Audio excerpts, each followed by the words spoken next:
was born on the hog farm commune. I was given a large dose of peyote at 6 weeks old as my amygdala was starting to form by some genuine psychonaut parents who were real believers of what's out there now is, change your mind and dip your toe into the consciousness pool.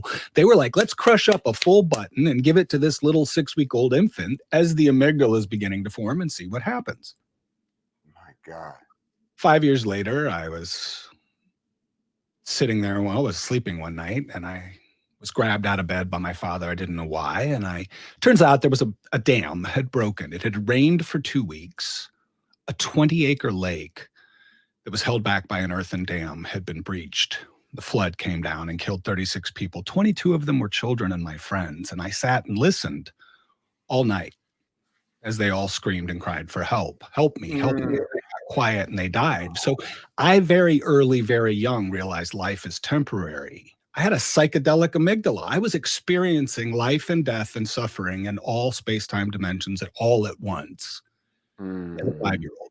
And so I developed a relationship with what people call the divine, what people call a God or a being greater than me. And I have had to cultivate a loving, benevolent relationship with that presence in the universe in spite of circumstance. And so I have not let circumstance define my reality in aggregate.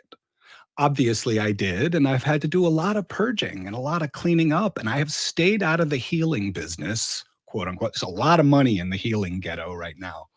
A lot of money. Keep people in a healing process, keep yourself elevated above them, keep them away from the answers, make it increasingly difficult and gate it with finance. And what I discovered was I'm only able to give what I live before people see through it. And so for the last 3 years, I've removed myself from anything like the healer position because I have some serious work to do to process through, not just process through that stuff that happened to me in the past, but process through who I am, who I have become, and who I want to be.